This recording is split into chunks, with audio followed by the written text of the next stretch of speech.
Iran विरुद्ध Israel आणि अमेरिकेनं युद्ध पुकारलं असून याचा मोठा परिणाम आहे. परिणाम भारतीय बाजारपेठेवर होताना पाहायला मिळतोय. तर JNPT बंदरावर कांदा, फळं, भाजीपाला आणि इतर वस्तूंचं साधारण 10,000 कंटेनर अडकून पडले.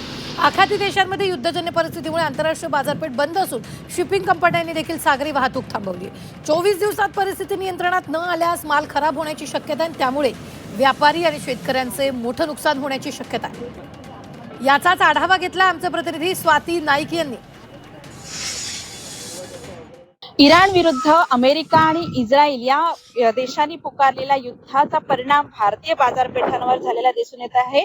आपण सध्या आहोत उरण येथील जवाहरलाल नेहरू पोर्ट अथॉरिटीच्या नावाशेवा टर्मिनल इथे, जिथे आपण बघू शकता की रोज लाखोच्या संख्येने कंटेनर इथून आवक आणि जावक सुरू असते. परंतु सध्या या युद्धाचा परिणाम आपल्याला दिसून येत आहे. या युद्धामुळे जवळपास JNPT मध्ये 10,000 कंटेनर हे अडकून पडलेले आहेत, ज्याच्यामध्ये पालेभाज्या आहेत, फळं आहेत, तसंच कांदे देखील आहेत.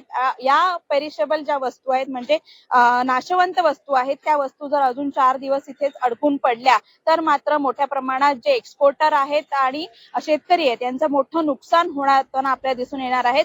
सध्या जे आहे शनिवारपर्यंत ज्या आहेत वेसल्स ज्या आहेत, गल्फ कंट्रीच्या ज्या वेसल्स आहेत त्या मोठ्या प्रमाणात इथे दाखल झाल्या होत्या JNPT मध्ये. त्यांचं जे सामान आलं होतं, जेव्हा अत्यावश्यक वस्तू होत्या त्या उतरल्या गेलेल्या आहेत. परंतु आजपासून जे आहे कंपन्या ज्या आहेत, ज्या कंपन्यांनी माल नेण्यास नकार केलेला आहे, त्यामुळे मोठ्या प्रमाणात जवळपास 10,000 जे कंटेनर जो माल आहे तो इथे अडकून पडल्याचं चित्र सध्या आपल्याला दिसून येत आहे. एकंदरीतच यावरती काही तोडगा निघाला नाही, युद्धावरती जर लवकरात लवकर तोडगा निघाला नाही तर जो बाजारपेठांवर परिणाम आहे तो दिसून तर येईलच. परंतु JNPT मधली जी वाहतूक आहे ती थोडीशी मंदावलेली आपल्याला दिसत आहे आणि येथील जो माल आहे तो कशा प्रकारे बाहेर काढला जाईल तेही बघणं महत्वाचं ठरणार आहे. कारण नाशवंत माल असल्यामुळे शेतकरी आणि व्यापाऱ्यांचे इथे मोठ्या प्रमाणात नुकसान झालेले दिसून येईल.